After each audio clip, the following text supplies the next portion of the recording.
красноармейцы и краснофлотцы, и отважно нес ее знамя. и старшины, Воздаем должное нашим дедам, отцам и матерям, и поступкам, генералы, в наших делах и и будущих свершениях во имя Отечества. Слава народу-победителю!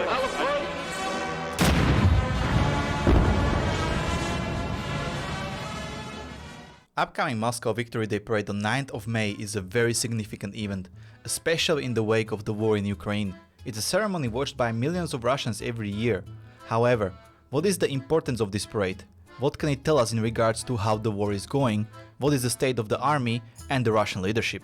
Usually, military parades are held to celebrate a significant victory or event. Among the most famous parades are the victory parades celebrating the end of the First World War and the Second World War.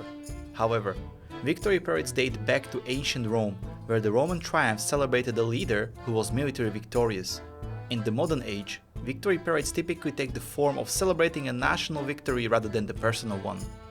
Victory Day parades are common military parades that are held on 9th of May in some post-Soviet nations, primarily Russia, Kazakhstan, Belarus and formerly Ukraine. They are usually held to honor the traditional Victory Day holiday. It is one of the most important days in Russia and it is considered a non-working holiday, even if it falls on a weekend, in which case any following Monday will be a non-working holiday. It is a holiday which commemorates the gruesome historical events that led to the significant day.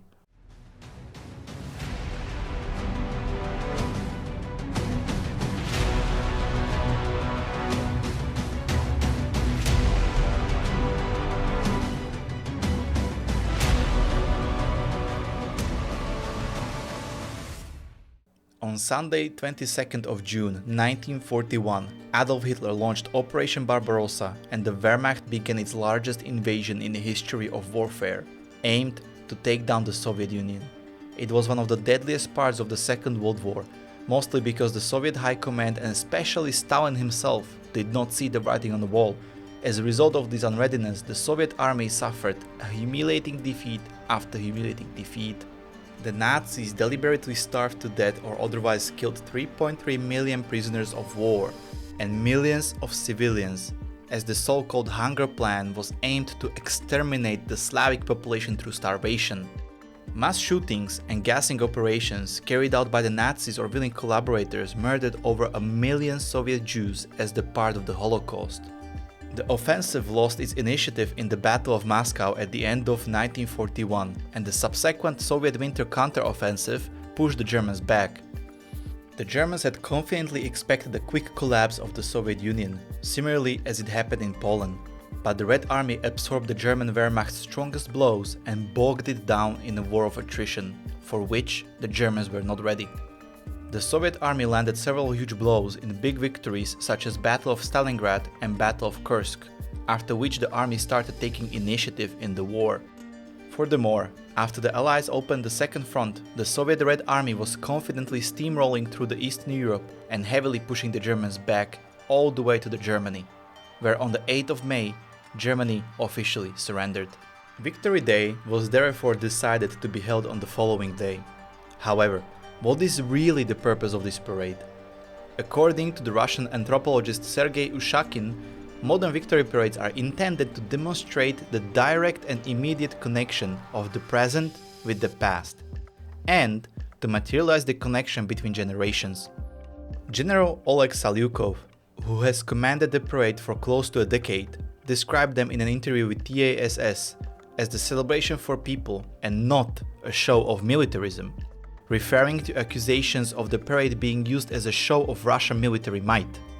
If we play the devil's advocate and look at the countries such as North Korea, we can observe the fact that they indeed use military parades exactly to show military strength. The Moscow Victory Parade is therefore not far from it as well, especially because during the Cold War, the parade's secondary purpose was to showcase the military might of the Eastern Bloc. Almost 14,000 military personnel assembles for the parade, together with almost 200 vehicles and several helicopters and aircrafts. The celebrations begin at 9:55 AM Moscow Standard Time with the arrival of the President and the Prime Minister of Russia, to a special grandstand in front of the Lenin's mausoleum, where 6 of the past parades were reviewed by national leaders. They greeted the Chief of the General Staff of the Armed Forces, service commanders, deputy ministers of the Ministry of Defense, and the commanders of the support units within the armed forces, together with veterans and veterans' families. Why is the parade so important now in 2022, you might ask? Well, it does not come as a surprise that the Russian Federation under the leadership of Vladimir Putin is trying to achieve any imperialistic goals they set. After the fall of the USSR, the Russian Federation waged wars in several conflicts, including the Chechen Wars, 2008 invasion of Georgia, 2014 invasion of Crimea, and recently we have been witnessing the events in full HD that we could have never dreamed of. The Russian president says a military operation is now underway in eastern Ukraine. Ukraine has declared a state of emergency.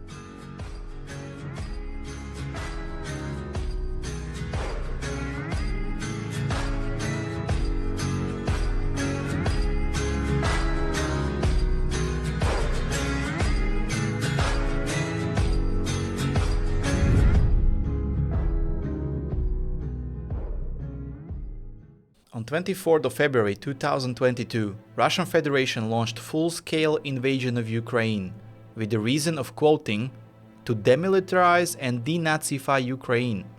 The Russian military, consisting of 200,000 soldiers, 1,200 tanks, 1,300 aircraft, invaded Ukraine on 3 different fronts. In the east in Donbass and Luhansk regions, advancing on the big towns of Kharkiv and Sumy. In the south, Russian forces advanced towards Kherson and Mariupol in order to link up with their forces in the east, and in the north, Russians used Belarus in order to do a direct attack on Ukraine's capital city of Kiev. Russians expected that Ukraine's morale would falter, that they would advance and take capital Kiev in the matter of days, and that everyone would be home before the Victory Day parade. However, Ukraine immediately declared a general mobilization and the Armed Volunteer Territorial Defense, and they were ready to defend the freedom of their country. Since the invasion of Crimea in 2014, the Ukrainian army has been modernized and in a much better state than it was back then. Armed by Western powers with a powerful anti-tank missile systems such as NLAW or Javelin, Turkish Bayraktar drones, and healthy morale, Ukraine's armed forces all of a sudden posed a much bigger problem than expected.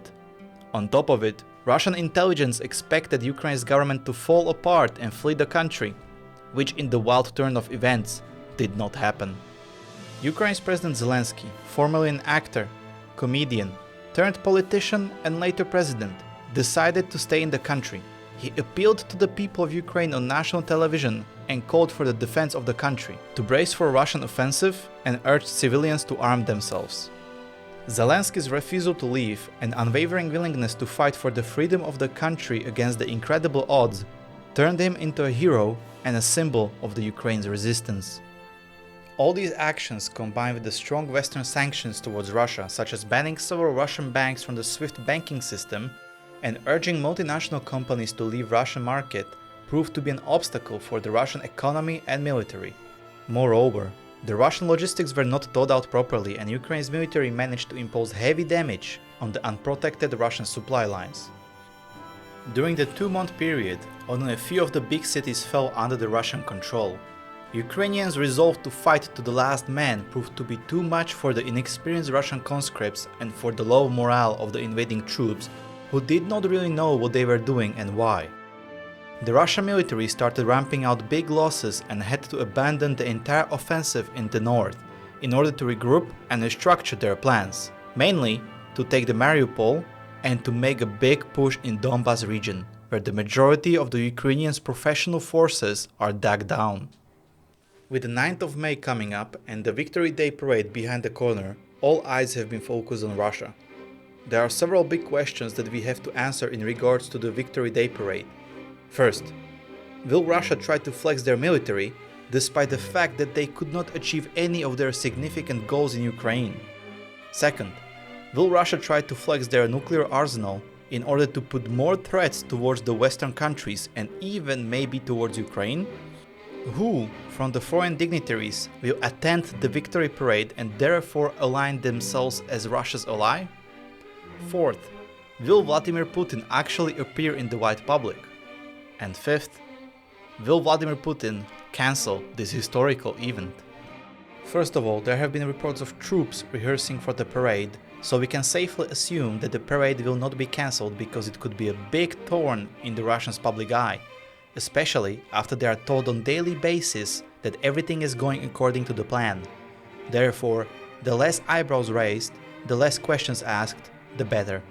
Foreign dignitaries have been part of the victory parade for decades, including ambassadors for all the superpowers, presidents of certain countries such as Kazakhstan, Tajikistan, Turkmenistan, and so on.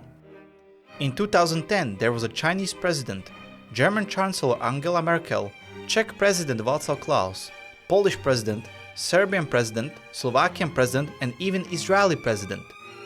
Foreign troops have been also part of the victory parade for a lot of years. The big question is, who will openly align themselves with Russia and send their dignitaries for this parade?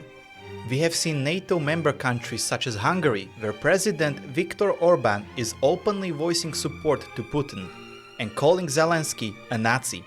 Will therefore a NATO member state send dignitaries towards Russia? This could pose a huge problem for the NATO alliances and how the countries' leaders view each other, and especially how much they can trust each other. Will China send their dignitaries in order to finally openly support Russia in this war, because they have been fairly neutral? Pay attention to who will attend the parade.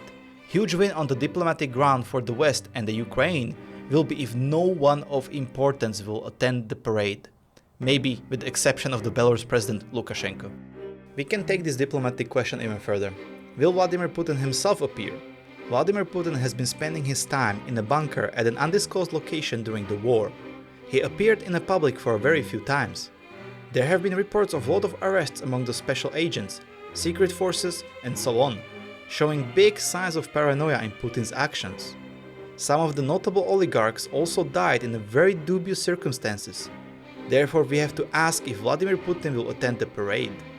If he does not attend the parade, it can be seen as a show of weakness, further decreasing his position of power in Russia and signal his potential downfall. Regardless of all these questions, will we see the real face of the Russian military, or will we just see some trained actors / inexperienced military personnel marching down the Red Square, along with some of the unused vehicles with the fresh paint, acting like everything has been going according to the plan?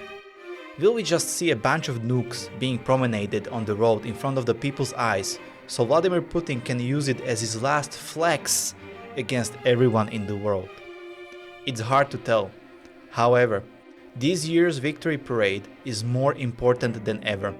We might see small cracks and signs of paranoia from the Russian military and leadership.